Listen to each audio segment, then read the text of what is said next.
On today's episode of the Ag Irrigation Collective, we're going to go over some information about irrigation. Stick around. Hi, I'm Wes Schaefer, your host for the Ag Irrigation Collective. Appreciate you joining us today. We're going to go over a little document I came across. It's called Some Information About Irrigation. It's quite a simple document by Dave Bjornberg. It's a document that is available on USDA.gov website. I'll post a link to it in the show notes and in the description of the video so you can see what it is if you care to look at it. It's kind of interesting. It goes into irrigated acres within the United States and the method of irrigation that they use. We're going to just discuss it a little bit for a little bit of listening value here. Talks about here at the beginning, about half of the irrigated land in the United States is surface irrigated, meaning not sprinkled. So I would call that flood irrigation from my region. Other regions call it different. But surface irrigated is about 50%. 45% is irrigated by sprinklers, and 5% is irrigated by drip or other irrigation methods. He's got a table on this chart that shows the top 7 irrigated states. I'm going to go through those to visit about them briefly, and then it says outside of these top 7 states, all other states have less than 200,000 acres of irrigated land. I don't know if that means each state or combined. It doesn't say here, but the first state on this chart is California, starting at 8.1 million acres total of irrigated acres, 1.5 million of those being sprinkler, 5.8 million of those being surface, and then just over 1 million being drip irrigated. It's kind of interesting. Idaho's a big agriculture state. A lot of people, based on some of their policies and taxes and cost of living and the whole gamut put together, really crap on California. But if you get into farming, California, rural California, which does exist, by the way, there's some pretty awesome people. So keep an open mind as you travel through California that you need to stop into some of these farms and meet some people. Okay, moving along. Number 2 on the list, Nebraska.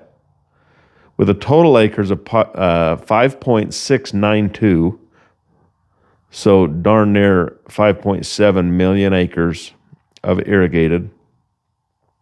Kind of shocking. The eastern part of Nebraska is quite wet. I do know it's covered in pivots.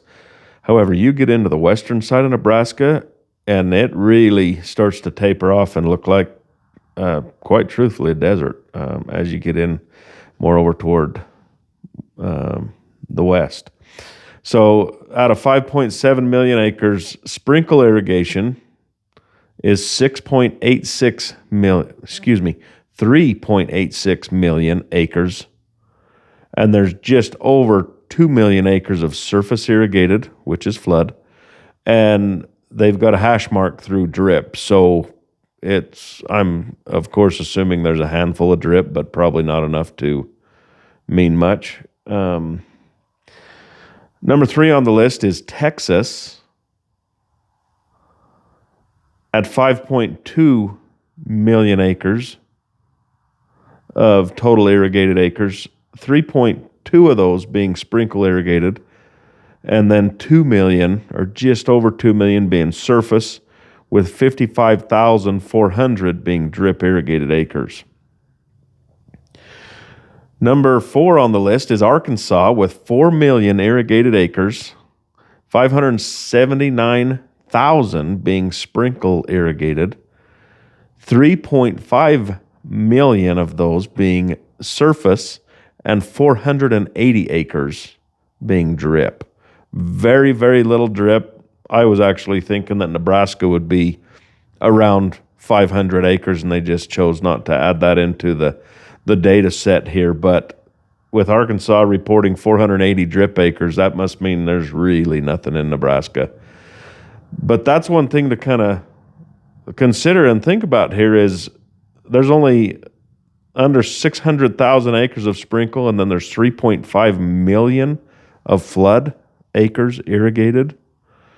It's kind of interesting. I know they use a bunch of alfalfa valves that I've seen anyway, as I've done some research and traveling through the countryside there, that they open up those alfalfa valves and their water is so plentiful. It's just amazing to me.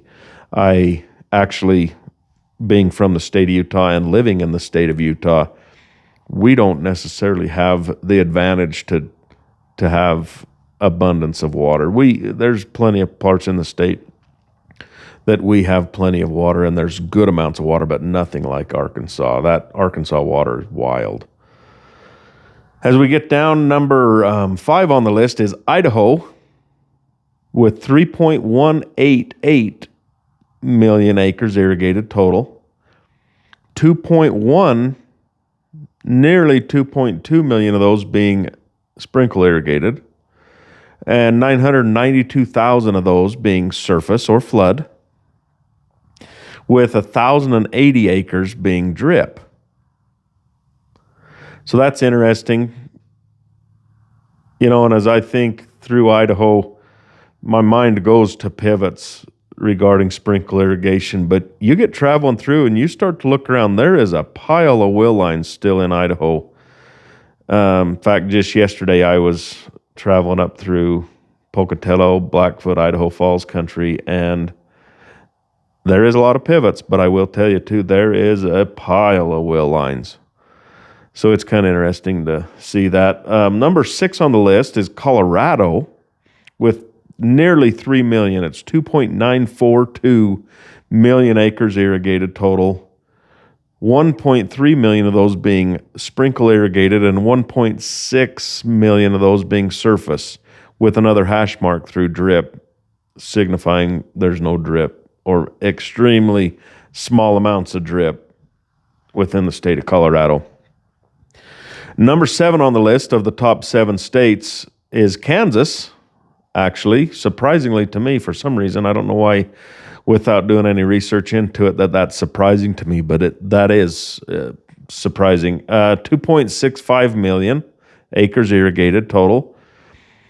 Just over 2 million of those being sprinkle irrigated and 614,000 of those being surface, with 830 acres being drip.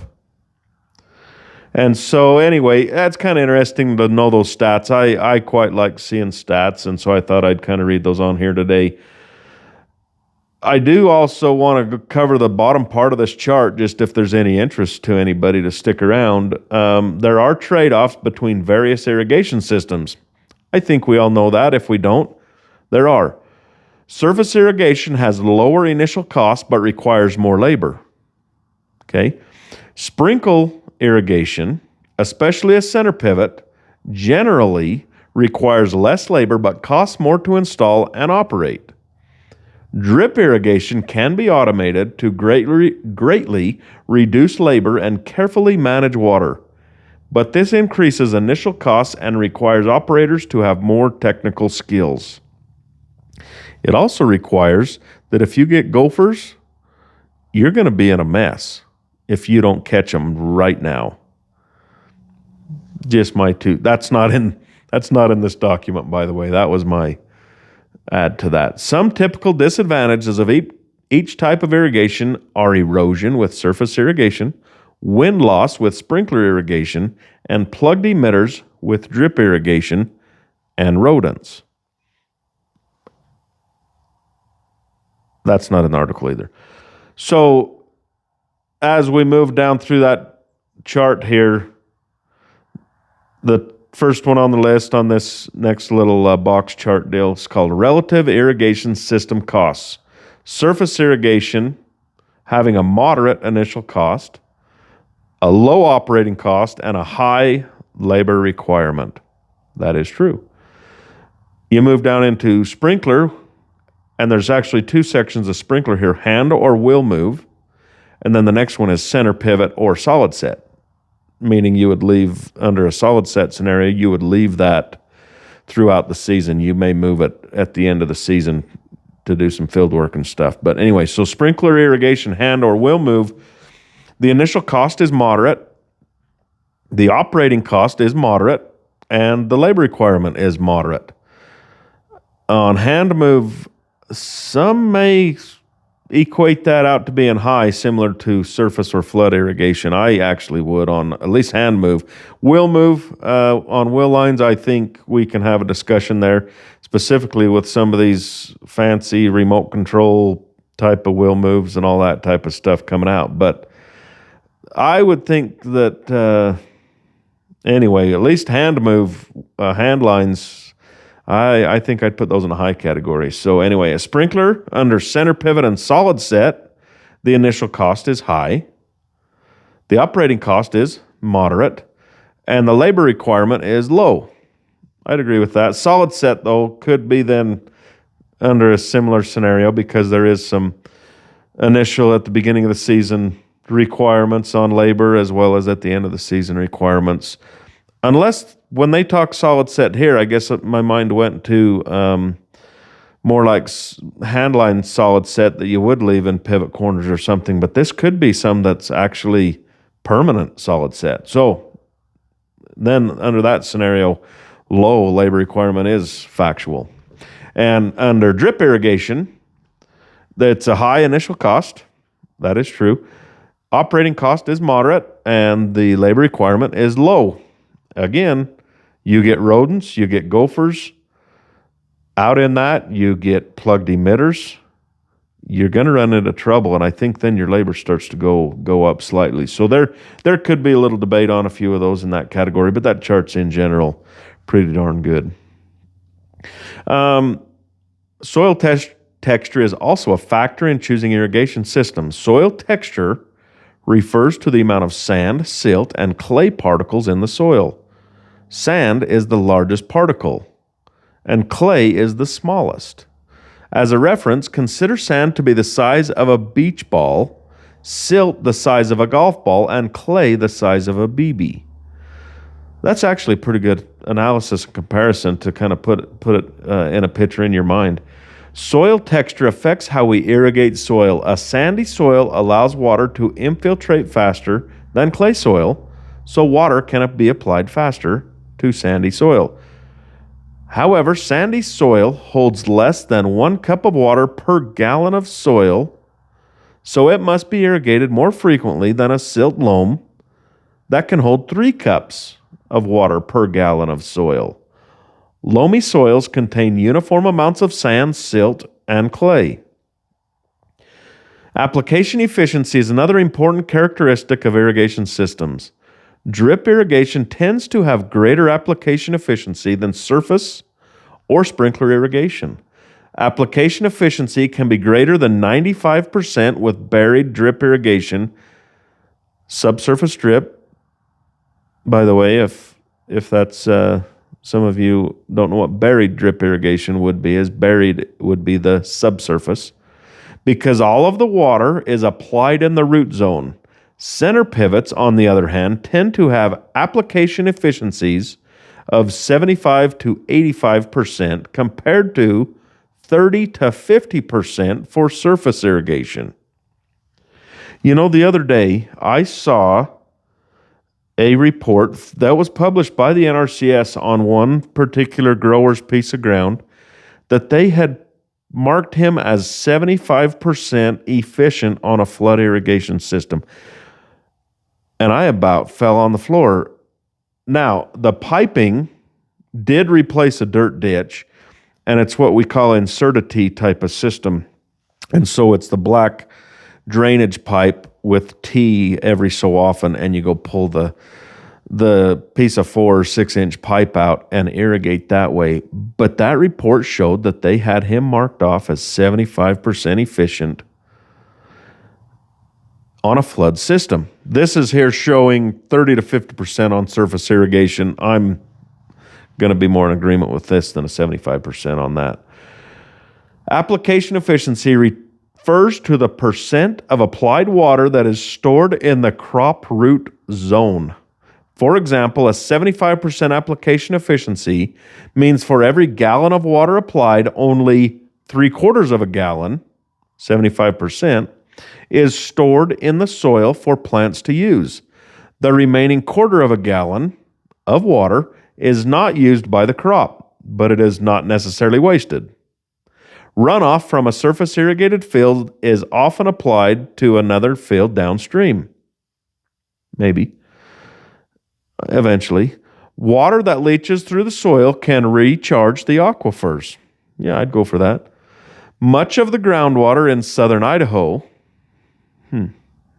Have we talked about Idaho other than that earlier chart?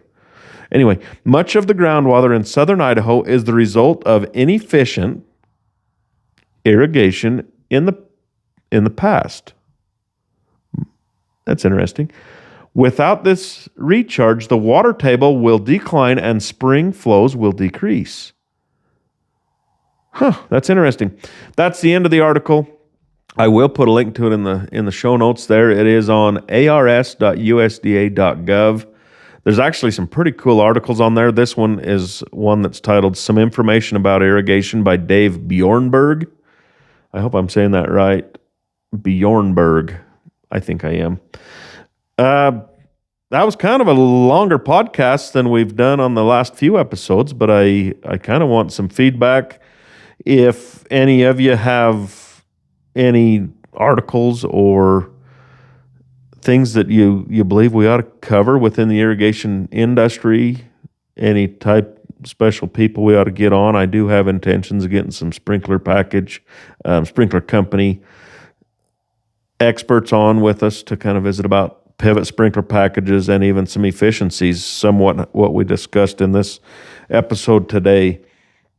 I do appreciate you guys coming and joining the podcast. If you'd be willing to subscribe, share the podcast around a little bit and the YouTube video. It does help, help us grow the channel there, and we can help everybody that's involved in irrigation stick together on some of the stuff we're up against.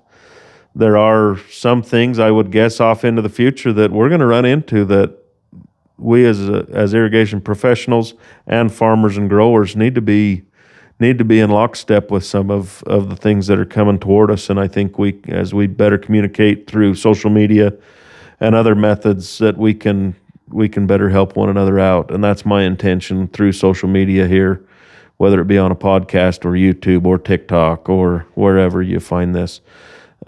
We can come together as professionals, whether we're competing pivot dealers. I don't give a crap if you're a Zematic or Ranke dealer. I'm a Valley dealer. It doesn't matter to me. We need to come together as professionals within the business and go that way with it. So anyway, thanks for stopping by. Be profitable, my friends. We'll catch you on down the road.